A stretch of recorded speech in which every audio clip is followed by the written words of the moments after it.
Okay, so they've either repaired your AC joint or they've fixed your broken collarbone. Now, what do you do? Now, the thing with this is we want to get you to take it easy for the first week or so. We want the arm to settle down, and more importantly, we want the wounds to settle down as well. Now, often with these, there's an incision through here. There's not a lot of meat in this area, and so if you push too hard, the wound can get a little bit mucky, and it can break down, and that can lead to some problems further forward. So we really want you to take it nice and quietly, particularly for the first few days, because that's when it's most likely going to be bleeding.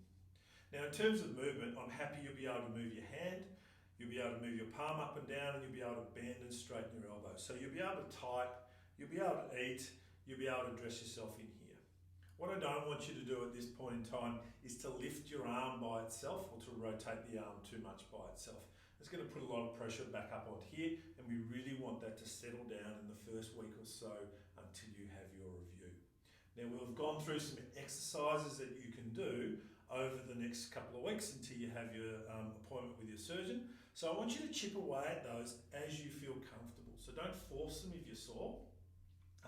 But what you'll find is that every day the movements will get easier and easier, and your range will increase gradually. Now, we've said with this operation, I don't want you to go past shoulder height with the elevation, okay? So it's okay that you can use your good arm to lift your operated arm up and down, but no matter how good you feel, don't go above shoulder height, okay? Because that puts a lot of pressure on this area.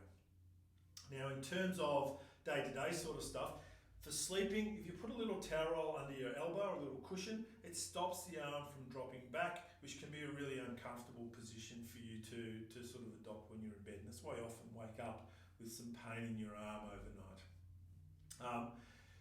If you're comfortable without it, that's certainly fine, but most people find that having a little towel and recliner chairs or being slightly upright with some pillows in bed tends to be the most comfortable position for you. To get dressed, you're going to thread your arm through first, and then you'll thread everything else through. So arm goes in first, and to take it off, you'll take the arm off last. So you'll thread everything off through the operated arm.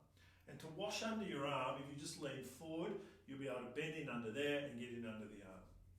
So basically look after it. We sort of want to baby it a little bit at the start because we want you to go back with a happy shoulder at your review.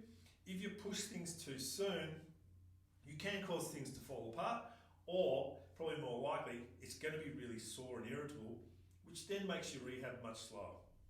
Now, it takes 6 weeks for the bones and the joint to heal. So you really want to be careful. So it's a process from the 2-week mark where you'll work with your physio, and they'll slowly increase the range as the healing progresses, and then they'll get you back to full strength and range, which typically takes about 3 months. So essentially just chip away at the exercise at this point in time. Nice happy shoulder when you go back and see the surgeon. If it is a little bit sore, you can whack an ice pack on it. So 20 minutes, frozen peas, gel pack, ice in a plastic bag, straight over the top of your shoulder, and that can be a really effective painkiller for your arm. Now, everything we've discussed is in the sheet and the handout. If you have any problems or any queries, our number's also on there. So if you'd like to give us a call, or drop us an email, we're only happy to help you. Good luck with your